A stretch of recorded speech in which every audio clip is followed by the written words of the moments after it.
Hey friends and partners, we're coming to you week 3 at Frontier Cove. We love week 3 at New Life Ranch. This is the first week of our day camp program at Flint Valley, and we've got almost 100 day campers.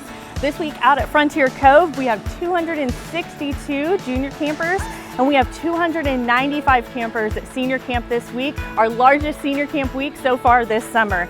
Within our leadership development program at Flint Valley and Frontier Cove, we have 151 leadership development campers. A couple of things that you can be praying for with us this week is that here at junior camp, we have several cabins where campers are dealing with loss or the sickness of grandparents or great-grandparents. We love that they're safe and comfortable sharing that information here at camp, but as they're sharing with their counselors about that, we just pray that they will find the peace and the trust in the Lord, that they know that He is good and that He is caring well for their families. Also, we have a few homesick campers here at junior camp, and so we always pray for these campers that they will find peace and belonging here at camp, that they are still able to hear the gospel this week and be equipped for ministry, not too distracted about what's happening back home. Lastly, we have a cabin of girls here at junior camp whose counselors say they are just really hungry for spiritual growth.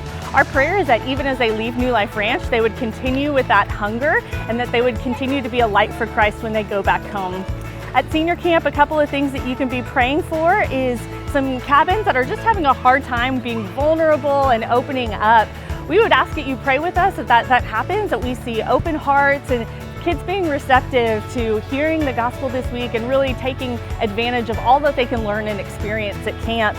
We also have some girls in senior camp that are just struggling with identity, which is great since this summer we're talking about who we are in the eyes of God. And so we'd ask that you would pray with us that they would find their full identity in who God says that they are and being a child of God, and not in the things like what they look like or how they dress or the sports that they play. Of course, our leadership development program also happening too. We've got several groups out on trips, and so we'd ask for prayers for their safety and for great learning to be happening there. And with our day camp program, of our 98 campers, so many of them are first-time campers, and so we pray that they will have a safe and a positive experience that keeps them wanting to come back more every summer so that they can continue to be challenged in their faith at camp and continue to grow. Lastly, this week out at Boulder Mountain in Central Arkansas, we have a group of 100 youth group kids that are out there for a retreat.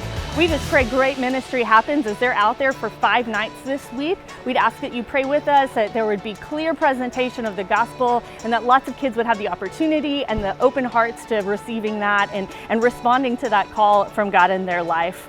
Lastly, I'll just remind you guys, we do still have open beds for later this summer out at camp. We would love to have you all come back later this summer or to come for the first time if you haven't been out yet. We do also want to make sure that you know about our Mission 1914 scholarship. It's our desire that finances don't keep any kids from coming to camp. So if finances are keeping you from sending your kids to camp, know that we have this generous fund. And if you are a recipient of what happens at New Life Ranch and you want to be a part of donating to that, we have already given over $600,000 of scholarships this summer. You can find more information at newliferanch.com. Thank you guys for your partnership and for your prayers. We'll see you next week for another prayer update. Bye-bye.